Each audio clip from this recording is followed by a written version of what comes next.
नमस्कार, VKB news के prime time में आपका स्वागत है। अब रुक करते हैं आज के हेडलाइंस पर।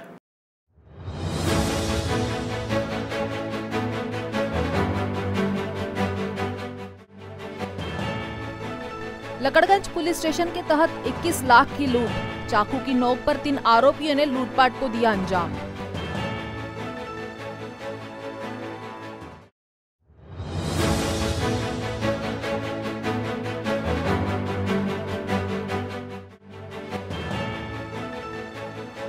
स्वास्थ्य विभाग की परीक्षा रद्द होने पर भाजपा युवा मोर्चा का प्रदर्शन, स्वास्थ्य मंत्री का किया निषेध।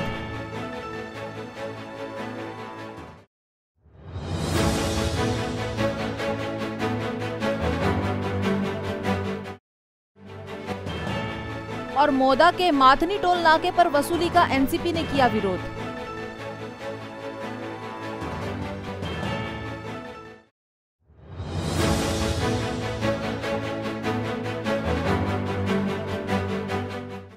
और अब खबरें विस्तार से। नागपुर के लकड़गंज पुलिस स्टेशन के तहत दिन दहाड़े चाकू की नोक पर 21 लाख की लूट की वारदात सामने आई है। वारदात चिंतेश्वर मंदिर के सामने की बताई जा रही है। नागपुर के लकड़गंज पुलिस स्टेशन के तहत दिन दहाड़े 3 अज्ञात लुटेरों ने चाकू की नोक पर 21 लाख रुपए लूट लिए। प्राथमिक जानकारी के आधार पर 3 आरोपियों ने चिंतेश्वर मंदिर के सामने चाकू की नोक पर एक्टिवा गाड़ी चालक को चाकू दिखाया और उसकी गाड़ी लेकर फरार हो गए। उस गाड़ी की डिक्की में कुल 21 लाख नकद रखे थे, जबकि तीनों लुटेरे आरोपी स्प्लेंडर पर आए थे। इस वारदात पर परिसर में सनसनी फैल गई, जबकि पुलिस विभाग आरोपियों की तलाश में जुटा है। नागपुर मोदा के राष्ट्रीय महामार्ग क्रमांक 53 के माथनी टोल नाके को बेशरम टोल नाका घोषित किया जाए, ऐसी मांग लिए राष्ट्रवादी कांग्रेस पार्टी द्वारा शनिवार को टोल नाके पर प्रदर्शन किया गया।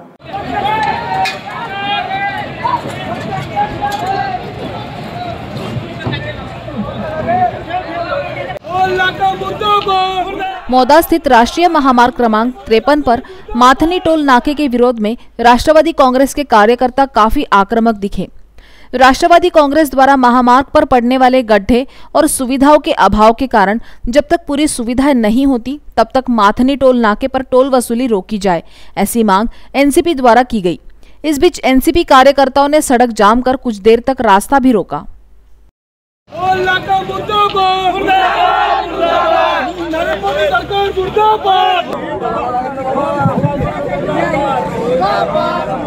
महाराष्ट्र में 25 व 26 सितंबर को होने वाली स्वास्थ्य विभाग की वर्ग क और वर्ग ड की परीक्षा एक दिन पहले रद्द कर दी गई।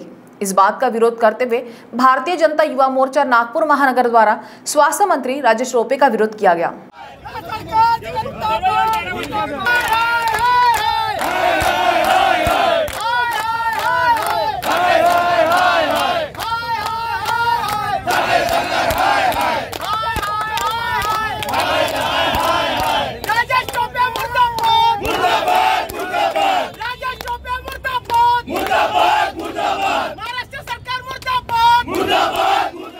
नागपुर शहर के मेडिकल चौक पर भारतीय जनता पार्टी युवा मोर्चा द्वारा स्वास्थ्य मंत्री राजेश टोपे का तीव्र विरोध किया गया। ज्ञात हो कि स्वास्थ्य विभाग द्वारा पूरे महाराष्ट्र में 25 और 26 सितंबर को वर्ग क और वर्ग ड की परीक्षा लेनी तय थी, जहां शुक्रवार को एक दिन पहले इस परीक्षा को रद्द कर देने से परीक्षार्थियों ने निराशा व्यक्त की है, जिसे देखते हुए भाजपा युवा मोर्चा ने प्रदर्शन करते हुए मंत्री राजेश टोपे के फैसले का निषेध व्यक्त किया।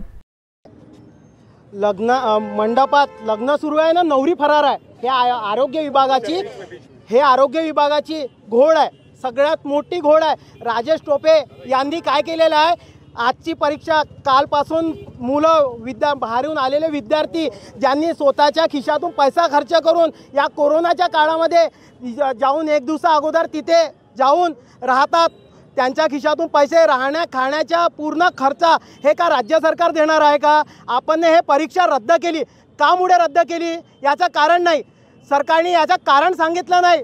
आणखी एक गोष्ट त्यांनी हे केलं की कोणाचं सेंटर उत्तर प्रदेश, कोणाचं चायना, कोणाच्या दुसऱ्या राज्यात, हे काय घोड आहे सरकारच्या? म्हणजे असं आहे का आता पैसे खाऊन तुम्ही हे पद भरणार आहे असं हे जाहीर आहे?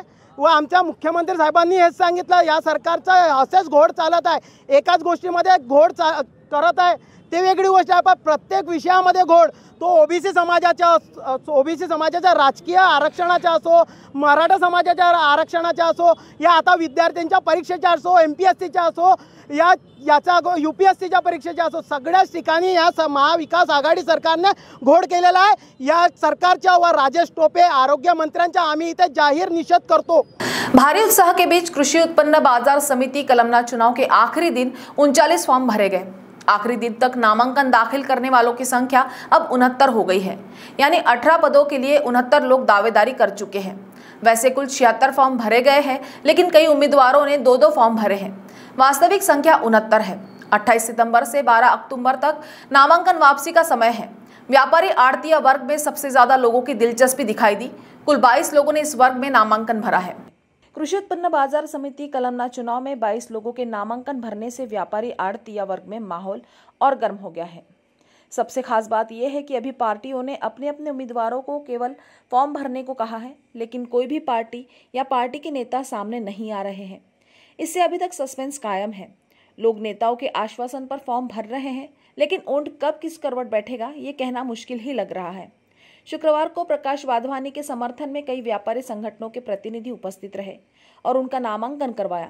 दूसरे नंबर पर राजेश छाबरानी रहे, उसके साथ भी कई व्यापारियों को देखा गया। अविनाश मैनानी, प्रताप मोटवानी ने भी नामांकन भरा। कई अन्य लोग खुद फॉर्म खरीद रहे थे और नामांकन भर रहे थे। नामांकन के आखिरी दिन भी अनेक लोगों ने फॉर्म खरीदे और आनंद फानंद में फॉर्म भरा। विदर्भ राज्य आंदोलन समिति ने राज्य सरकार द्वारा महानगर पालिका चुनाव बहुसदस्यीय प्रभाग पद्धति से कराने के आदेश का विरोध किया है।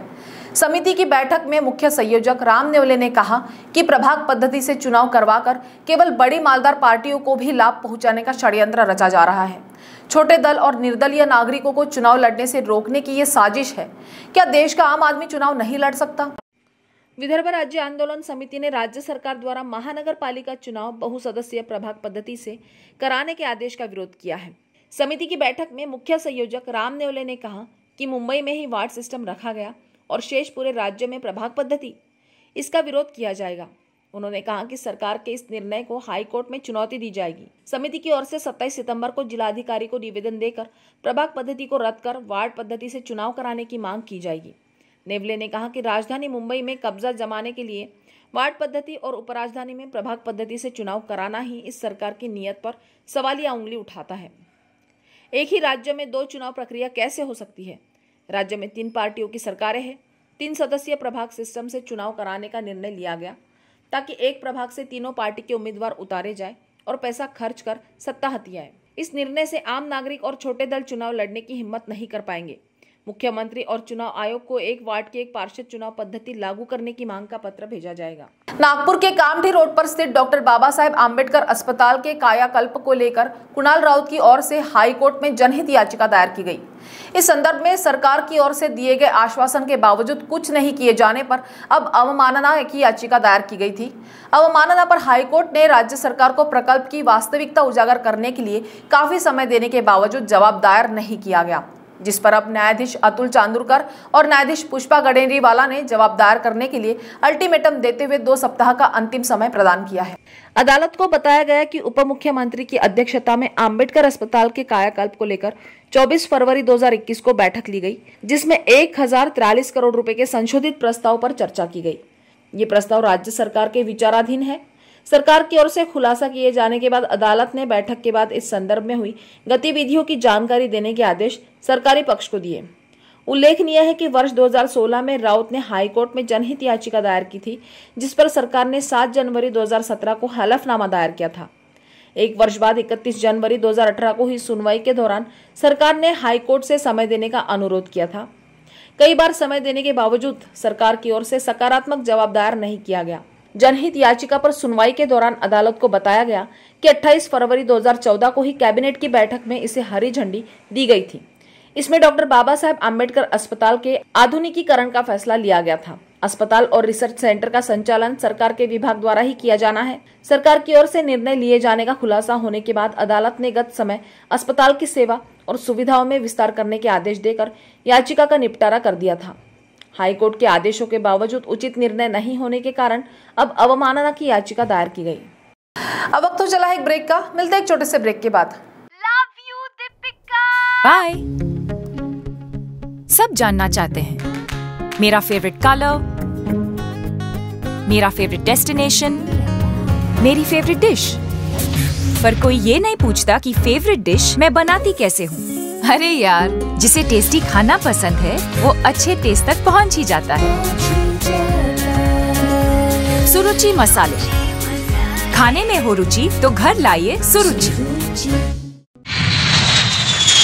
अपने सपनों की उड़ान भरने की इच्छा तो हर किसी की होती है, पर पंख भी तो मजबूत होने चाहिए जो देता है flywheel aviation academy. Flywheel aviation academy एक ऐसा इंस्टीट्यूट है जहां पर एयरलाइंस एंड एयरपोर्ट हॉस्पिटैलिटी और टूरिज्म मैनेजमेंट, साथ ही यहां campus interview, guidance by industry expert, practical training at airport, expert faculty, personal grooming जैसे कई सारे बेनिफिट्स आप पा सकते हैं। Flywheel aviation academy, 1 degree 3 job opportunities. Flywheel aviation academy gives you a degree और diploma with a job. Flywheel aviation academy, 365 Gandhinagar, LAD college square, beside Karnataka bank, Nagpur. तो break के बाद आपका स्वागत है। नागपुर में महानगर पालिका चुनाव को लेकर वास्तविक लड़ाई शुरू होने के लिए ही भले ही काफी समय हो, लेकिन राज्य सरकार द्वारा 3 सदस्यीय प्रभाग पद्धति से निर्णय लेते ही कई राजनीतिक दलों को पसीना छूट रहा है। उल्लेखनीय है कि अब तक महानगर पालिका का चुनाव वार्ड पद्धति से होने या फिर केवल 2 सदस्यीय प्रभाग पद्धति से होने का अनुमान लगाया जा रहा था, किंतु अचानक 3 सदस्यीय प्रभाग पद्धति की घोषणा हो गई। ऐसे में प्रभाग का दायरा बड़ा होने से चुनाव के दौरान होने वाले खर्च को लेकर भी राजनीतिक दलों के माथे पर बल पड़ने लगे हैं। जानकारों के अनुसार 3 सदस्यीय चुनाव रणनीति के तहत लड़ा जाता है, जिसके लिए राजनीतिक दल सोची समझी रणनीति तैयार करते हैं। अमूमन 3 सदस्यीय प्रभाग पद्धति में किसी एक प्रत्याशी को रखकर उसके साथ जुड़ने वाले 2 अन्य पार्षदों की जिम्मेदारी इसी प्रत्याशी पर डाल दी जाती है। चुनाव जीतने तथा सत्ता आने पर कोई बड़ा पद देने का लालच देकर अब तक इसी तरह की रणनीति अपनाई जाती रही है, किंतु महानगर पालिका की हालत से वरिष्ठ पार्षद भली भांति वाकिफ हो चुके हैं।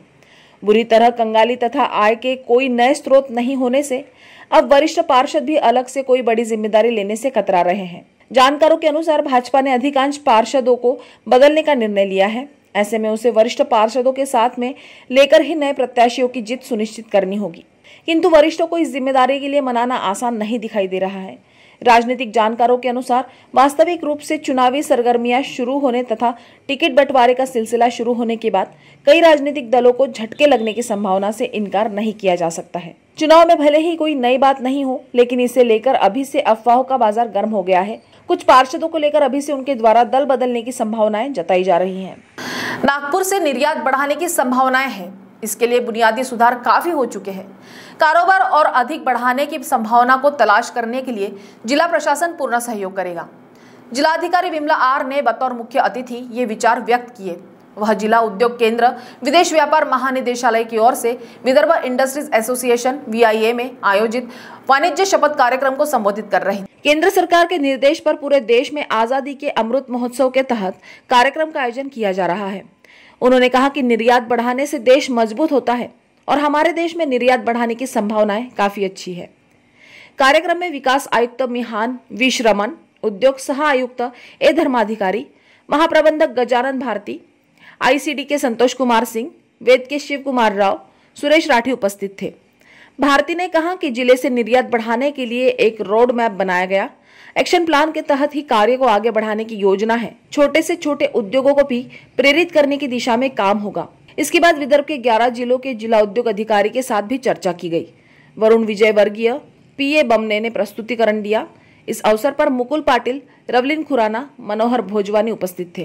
मिहान में पिछले कुछ समय में नई कंपनी आई है, रोजगार भी बढ़ा है। इसे देखते हुए और आवासीय प्रोजेक्ट की जरूरत महसूस की जा रही है। MADC ने 4 एकड़ में अत्याधुनिक हाउसिंग सह कमर्शियल कॉम्प्लेक्स बनाने की योजना बनाई है। अंजनी लॉजिस्टिक को निर्माण करने की जिम्मेदारी दी गई है। अंजनी समूह मिहान में हॉस्पिटल भी बनाने जा रही है। Maharashtra airport development corporation MADC के उपाध्यक्ष तथा प्रबंध निदेशक दीपक कपूर ने कहा कि आने वाले समय को ध्यान में रखकर पहल की गई है। भविष्य में हजारों नौकरियां सृजित होने जा रही है। कई कंपनियां जहां विस्तार करने के मूड में हैं, तो कई कंपनियों में उत्पादन शुरू होगा। इससे आसपास रहने के लिए आवास की जरूरत होगी। इसी प्रकार शॉपिंग कॉम्प्लेक्स की भी जरूरत महसूस की जा रही थी। कोरोना के कारण रफ्तार कम हुई थी, लेकिन अब सही दिशा में काम आगे बढ़ रहा है। उन्होंने कहा कि एविएशन, आईटी और एग्री सेक्टर में हजारों रोजगार सृजित होने की संभावना जताई जा रही है। सही समय पर प्रोजेक्ट बनेंगे तो रहने वालों को भी सुविधा होगी। कपूर ने बताया कि HCL ने मिहान परिसर में 20 एकड़ जमीन ली है। इसमें कंपनी अपने कर्मचारियों के लिए क्वार्टर बनाएगी। इससे भी लोगों को रहने के लिए पर्याप्त जगह उपलब्ध होगी। मिहान में पहले से ही महिंद्रा, मोराज, NITPL जैसी कंपनियां हाउसिंग प्रोजेक्ट पूर्ण कर चुकी हैं। MADC का मानना है कि निकट भविष्य में मिहान में 5000 से 7000 फ्लैट्स की जरूरत महसूस की जाएगी। अब इसे कदम उठाने से लोगों को इसका लाभ समय पर मिलेगा। संघ लोक सेवा आयोग द्वारा 2020 में ली गई अंतिम परीक्षा का परिणाम शुक्रवार को घोषित किया गया। इसमें नागपुर सहित विदर्भ के 6 युवाओं को सफलता मिली। जिलाधिकारी कार्यालय में नायब तहसीलदार पद पर कार्यरत स्नेहल वसंतराव ढोके भगत ने भी जगह बनाई। वहीं वर्धा के संकेत वाघे, बरोरा के आदित्य चंद्रमा जीव ने, श्रीकांत रामराव मोडक, प्रणव विनोद ठाकरे व स्वरूप रविंद्र दीक्षित को भी अच्छी रैंक मिली है। संघ लोक सेवा आयोग द्वारा ली गई अंतिम परीक्षा के परिणाम में संकेत वाघे को 299वीं रैंक मिली। वहीं आदित्य जीव ने 399, प्रणव ठाकरे 476वें, श्रीकांत मोडक 499, स्नेहल ढोके 564वें और स्वरूप दीक्षित 749वें स्थान पर रहे। यूपीएससी द्वारा जनवरी में मुख्य परीक्षा ली गई थी, वही साक्षात्कार अप्रैल से अगस्त तक चले थे। मूलतः यवतमाल की निवासी स्नेहल ढोके ने इससे पहले महाराष्ट्र लोक सेवा आयोग की परीक्षा में सफलता हासिल की थी। विवाह के बाद से त्रिमूर्ति नगर में रहने वाली स्नेहल ने कंप्यूटर साइंस में इंजीनियरिंग की डिग्री ली। करियर में आगे बढ़ने की ललक की वजह से MPSC दी थी। इन दिनों जिलाधिकारी कार्यालय में गृह विभाग में नायब तहसीलदार पद पर कार्यरत है। नौकरी के साथ ही यूपीएससी की तैयारी शुरू की और इसमें भी सफलता हासिल कर ली। बरोरा के आदित्य जीवने की प्राथमिक व माध्यमिक शिक्षा बरोरा में ही हुई है।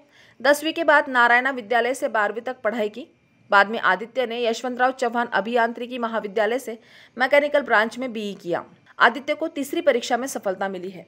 नागपुर में गुरुवार 25 सितंबर को 18 मरीज कोरोना मुक्त हुए हैं। वहीं आज मौत का आंकड़ा 0 पर रहा, जो नागपुर वासियों के लिए राहत की बात है।